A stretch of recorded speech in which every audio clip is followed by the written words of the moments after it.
Bulletin की शुरुआत करेंगे भोपाल से बड़ी खबर के साथ, जहां सीएम शिवराज ने पीएम मोदी, गृह मंत्री अमित शाह से चर्चा की है। निर्माणाधीन डैम से निकाले जा रहे पानी की जानकारी दी है।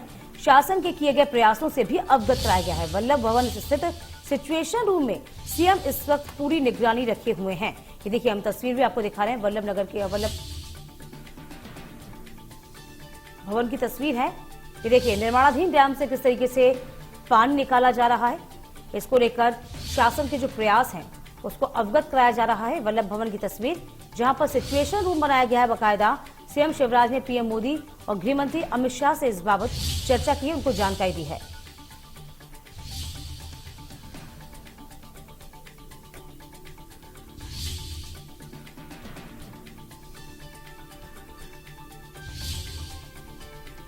तो धार के धर्मपुर स्थित कारम नदी पर जो निर्माणाधीन डैम है, उसके रिसाव के बाद 18 गांव को खाली करा लिया गया है। लेकिन अभी भी जो स्थिति है थोड़ी चिंताजनक जरूर बनी हुई है, क्योंकि डैम लीक कर रहा था, उसमें पानी निकालना अब एक चुनौती बन गई थी। तो डैम में अभी लीकेज के चलते चर्चा है, लेकिन फिलहाल आपको बता दें कि स्थिति ये है कि इस वक्त डैम चूंकि लीक हो रहा है, वहीं 24 घंटे में और भी भारी बारिश की चेतावनी जारी कर दी गई है मौसम विभाग के द्वारा।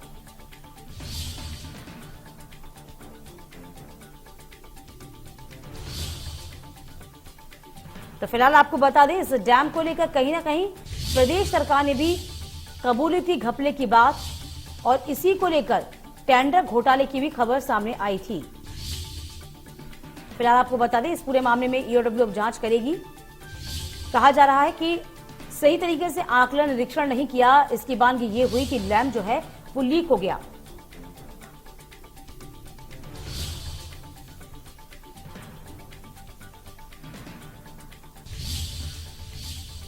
और हमारे साथ रेजिडेंट एडिटर प्रभु पटेरिया इस वक्त फोन लाइन पर जुड़ गए हैं। प्रभु जी, वाकई में यदि हम धार की बात करते हैं, इस डैम की बात करते हैं, इस डैम ने सभी को चिंता में डाल दिया है, क्योंकि ये जब से डैम बना है तभी से ही कह सकते हैं कि कहीं ना कहीं घपले में था। इस डैम को लेकर गड़बड़ी की आशंका पहले ही जाहिर की गई थी।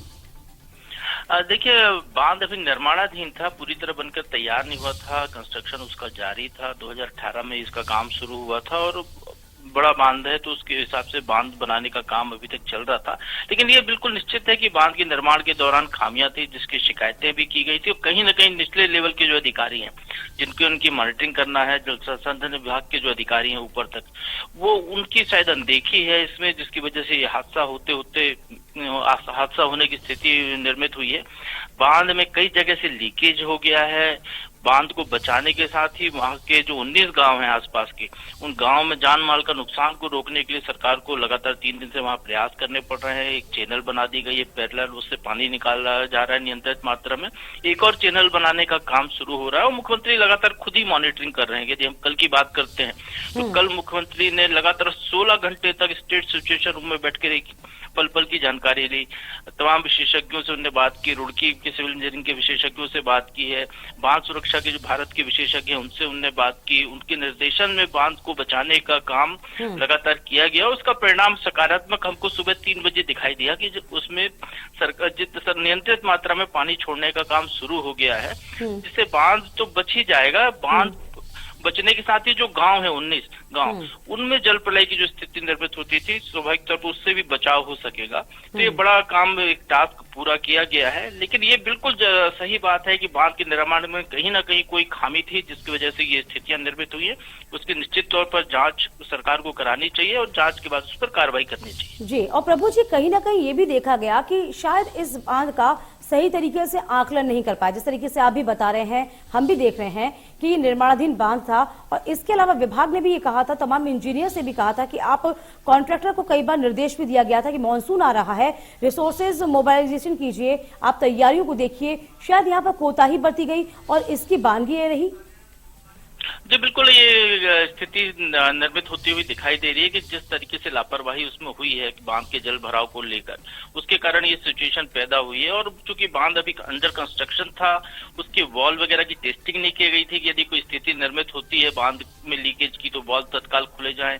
जब वॉल खोलने का प्रयास किया गया तो वॉल जाम मिले उसके।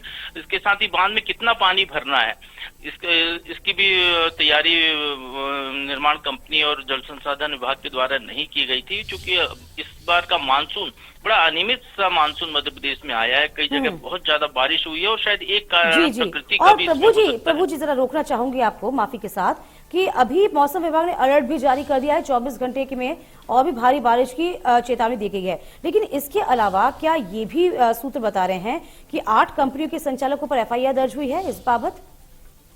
जी, सरकार बिल्कुल वो बांध निर्माण कंपनी है जो उसके खिलाफ कार्रवाई कर रही है। पहले भी वो एक निर्माण कार्य के मामले में जानकारी आई कि वो पहले ब्लैक लिस्टेड हो गई थी, उसको टेम्परेरी ब्लैक लिस्टेड किया गया था, फिर उसने उन शर्तों को पूरा किया, उसके बाद वो फिर काम करे, चूंकि टेंडर पहले हो चुके थे